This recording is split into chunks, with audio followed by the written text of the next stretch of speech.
Hello everyone, I am Kiran Negi and आज हम कर रहे हैं एसिडिटी ऑर्डर। 3 एसिड है हमारे पास, जैसे दिख रहा होगा। Formic acid, acidic acid and benzoic acid, इनको लगाने वाले हैं हम इनके एसिडिटी के ऑर्डर पे। यानी पता करना है किसका हाईएस्ट और किसका लोएस्ट है। सो हम इनके स्टार्ट करते हैं इनके फॉर्मूले से। फॉर्मिक एसिड ये है कार्बोक्सिलिक एसिड फैमिली से सबसे पहला मेंबर फॉर्मिक एसिड। दूसरा है एसिडिक एसिड, फॉर्मूला होता है इसका CH3COOH। इसमें क्या डिफरेंस आया फॉर्मिक एसिड से? इसमें मिथाइल ग्रुप प्रेजेंट है।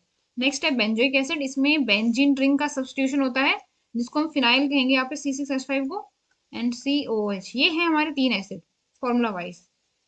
अभी होगा क्या, एसिडिटी देखने के लिए इनका एक कैरेक्टर देखते हैं हम कि कितनी आसानी से हाइड्रोजन आयन को लूज करते हैं। पहले इनका स्ट्रक्चर बना लेते हैं।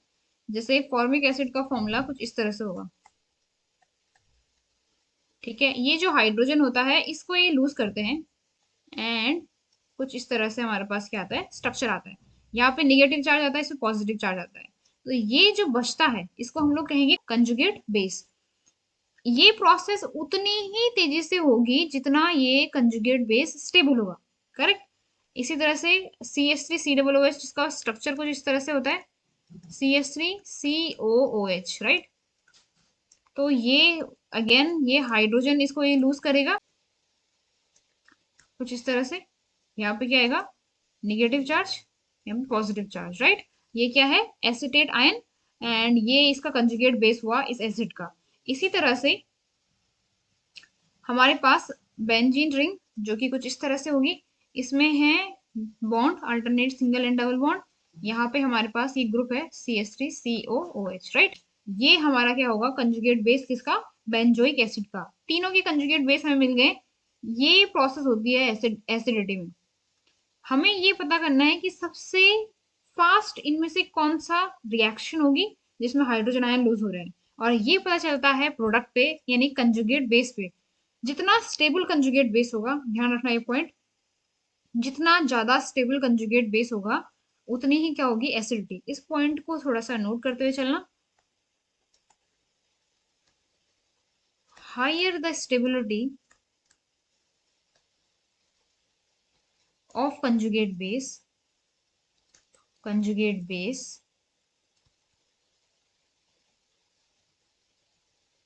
higher the acidity of that acid। यानी अगर हम इनकी स्टेबिलिटी का ऑर्डर निकाल लें तो हमें एसिडिटी का ऑर्डर मिल जाएगा। अब स्टेबिलिटी का कैसे निकालें? सो आयन की स्टेबिलिटी देखने का सबसे अच्छा तरीका होता है कि कौन से आउट ऑफ जितने भी हमारे पास 3 है इनमें से सबसे ज्यादा जो निगेटिव चार्ज आ रहा है वो किसमें न्यूट्रलाइज हो रहा है। निगेटिव चार्ज नहीं रहना चाहिए तभी वो स्टेबल होगा। और इलेक्ट्रॉन डेंसिटी जो ऑक्सीजन पे आ रखी है, जो इस ऑक्सीजन पे इलेक्ट्रॉन डेंसिटी आपको दिख रही है, जिसमें सबसे ज्यादा ये न्यूट्रलाइज हो जाए यानी वो बढ़ जाए, उतनी उसकी स्टेबिलिटी होगी। तो हमारे पास है 3 स्ट्रक्चर। पहले स्टार्ट करते हैं फॉर्मिक एसिड से, ठीक है।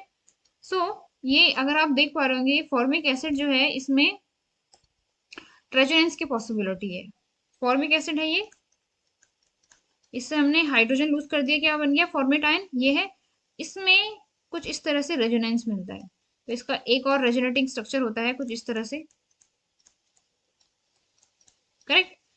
रेजोनेंस के कारण इसमें थोड़ा बहुत स्टेबिलिटी होगी, इस वजह से ये प्रोसेस जो होगी फॉरवर्ड की तरफ जाएगी, यानी फॉर्मिक एसिड अच्छा एसिड है। लेकिन इसमें किसी और की प्रेजेंस नहीं है, कोई ग्रुप नहीं है, और कोई तरीका नहीं है इसको स्टेबिलिटी दिखाने का, केवल रेजोनेंस है। लेकिन अगर हम चलें किस पे, एसिडिक एसिड पे, इसका जो ये आयन है, तो यहाँ पे भी पॉसिबिलिटी है रेजोनेंस की, लेकिन उसको इफेक्ट करेगा ये ग्रुप, यानी मिथाइल ग्रुप। सो जो मिथाइल ग्रुप होता है ये शो करता है plus I effect. Plus I effect क्या होता है, जानता है कोई? प्लस आई इफेक्ट जो होता है इसको इंडक्टिव इफेक्ट कहते हैं, पॉजिटिव इंडक्टिव इफेक्ट। और ये वो ग्रुप दिखाते हैं जिनका नेचर होता है इलेक्ट्रॉन को डोनेट करना। तो इलेक्ट्रॉन को अगर ये डोनेट करेंगे, और वो भी किससे, सिग्मा बॉन्ड के थ्रू, कोई डबल बॉन्ड या बॉन्ड मूव नहीं कर रहा है, सिग्मा बॉन्ड के थ्रू इलेक्ट्रॉन ट्रांसफर हो रहे हैं एक एटम से दूसरे एटम में। तो यहाँ पे CH3 जो है वो डोनेट कर रहा है इस कार्बन की तरफ। ध्यान से सुनो, इस कार्बन पे इलेक्ट्रॉन डेंसिटी बढ़ जाएगी तो वो इसको इधर आने का जो कैरेक्टर है उसका, वो थोड़ा कम हो जाएगा, राइट। तो ये शुरू में ही क्या होगा, इस वजह से होते किस तरह से प्रोसेस मैं यहाँ पे दिखाती हूँ आपको। नीचे लिख लेते हैं CH3 और COOH था, ठीक है। अब होना क्या था, इस हाइड्रोजन ने लूज करना था, हाइड्रोजन लूज होता है तो यहाँ पे निगेटिव चार्ज आता है। इस निगेटिव चार्ज को ये किसके साथ बांटेगा, इस कार्बन के साथ। तो ये बॉन्ड कुछ इस तरह से मूव करता है। लेकिन जब ये ग्रुप इसको इलेक्ट्रॉन देगा इस कार्बन को, तो वो इस बॉन्ड को लेने की जो स्ट्रेंथ या पावर है वो कम दिखाएगा, राइट, क्योंकि उसके पास पहले से इलेक्ट्रॉन डेंसिटी हाई है इस CH3 की वजह से। इस वजह से एसिडिक एसिड जो है वो कम एसिडिक होता है in compare to the formic acid. Clear हो गई बात। अब चलते हैं किस पे, बेंजोइक एसिड पे।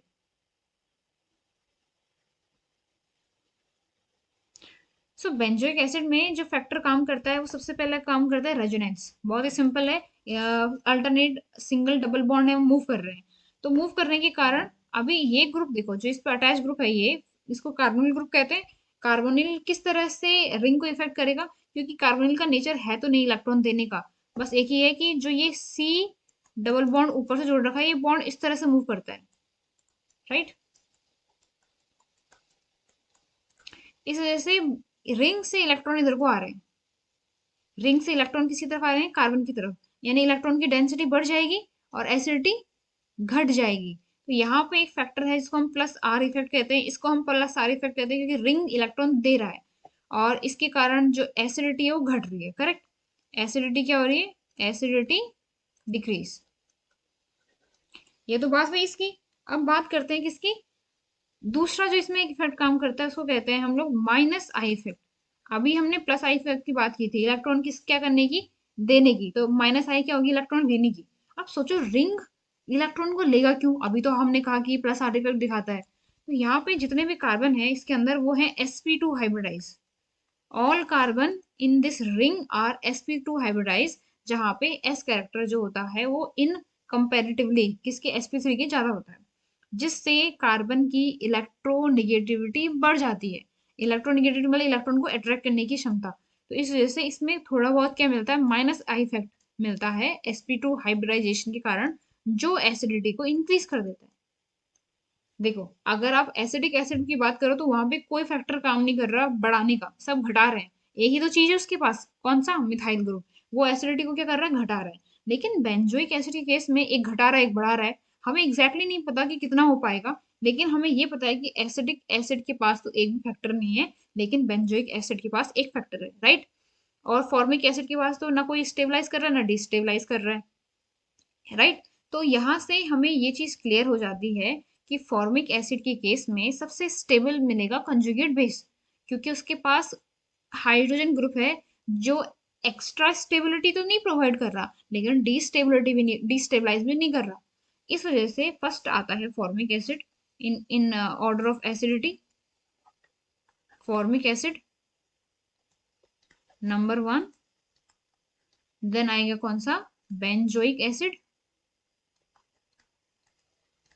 एंड देन क्या आएगा तीसरा, एसिडिक एसिड। सो कुछ इस तरह से हमारे पास ऑर्डर आता है, एंड आई होप आप लोगों को क्लियर हो।